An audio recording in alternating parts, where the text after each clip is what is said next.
Well, tensions along the border are only escalating, with innocent civilians paying the price for Pakistan's cowardice and treachery. Now, 2 days ago, a young boy lost his life. Yesterday, an 8-year-old suffered a bullet injury. And today, a 70-year-old woman died when Pakistan violated the Truce Pact yet again. Arnia, Aknoor, RS Pura, these are the areas that have been targeted. And here's where unprovoked firing is taking place. Now, despite this betrayal, a desperate and cornered Pakistan is blaming India. तो कल से ऐसे हैं कि पूरा border यहाँ उठ के गांव कालीबड़ी में आ गए हैं, कुछ सांबा में चले गए हैं, कुछ स्कूलों में ठहरे हुए हैं और उनको खाने पीने की बहुत दिक्कतें हो रही हैं। ना तो अपना राशन साथ में ला पाए हैं और ना कोई कपड़े ला पाए हैं। अब सुबह जो कुछ लोग गए थे वापस अपने फिर घर में फिर फायरिंग हुई है, उसमें से कोई एक घर में बम पड़ा है, चल पड़ा है, तो काफ़ी सारे लोग घायल हुए हैं, कुछ दो तो कैजुअलिटी हो गई है। सरकार को मुंह तोड़ जवाब देना चाहिए। बाकी राशन पानी जहाँ जहाँ ठहरे हैं लोग, उनको व्यवस्था होनी चाहिए। हम ग्राम के आदमी हैं, जहाँ हम कालीबड़ी में, तो अपना राशन पानी इकट्ठा करके हम दुनिया को रोटी खिला रहे हैं। Now, Bilal is reporting from Aknoor. Bilal, you are reporting from the Aknoor area. This is one of the worst affected areas. Now, give us an update on the ground situation. Obviously, a lot of civilians are paying the price for this continuous firing and shelling from across the border. Yes, of course, we've been traveling across this entire boundary, the border area in Aknoor district. In fact, where we're standing right now is this village called Hamirpur Kona, just about 2 kilometers from the border area. This is almost one of the last villages here in this particular sector, and you have a number of people who are actually affected. Either their houses have come down. We showed you some visuals a little while back of a house that has developed major cracks. Many portions of the house have actually come down, and we also have one of the persons who's actually suffered an injury. He's had shrapnel injuries this morning. आप मुझे बताइए, आप क्या कर रहे थे और आपको ये चोट कब लगी, कैसे लगी? मैं अंदर सोया हुआ था सर, तो उस टाइम लगी।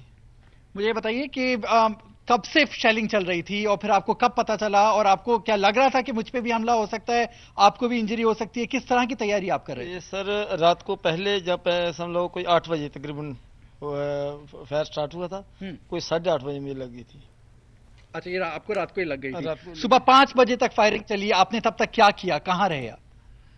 हम तो छुप के रहे, कहीं हम लोग अंदर, एक इधर नहीं तो उधर, कहीं भी जा सकते थे। हम लोग फायर तो कहीं भी गिर सकता था, मगर अपने अंदर है, बाहर कहाँ जाएंगे। अब क्या इरादा है आपका? अभी दोपहर हो रही है, उसके बाद फिर आज ये थ्रेट है कि शायद फिर से फायरिंग हो सकती है, फिर से शेलिंग शाम को हो सकती है। अब आप क्या करने जा रहे हैं? सर, हम अब जहाँ से चेंज कर देंगे, आगे बच्चे सब भेज दिए, हम भी जाने वाले हैं। अभी यहाँ से बच्चों को आपने और महिलाओं को यहाँ से निकाल दिया? निकाल दिया, भेज दिया सबको।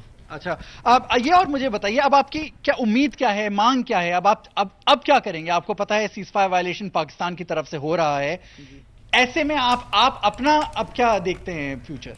सर, हमारा फ्यूचर तो जहाँ कुछ तो बाहर ने खत्म कर दिया, जो 35 को आई थी। Interrupting you, Bilal, to go across to Hamid Gul, a former ISI chief who's joining us.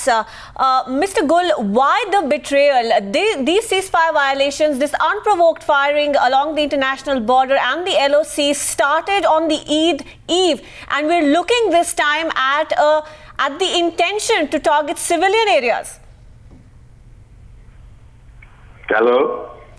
Yes, Mr. Gul, if you can hear us, we're trying to ask, why is there a clear intent on the side of Pakistan this time to target civilian areas?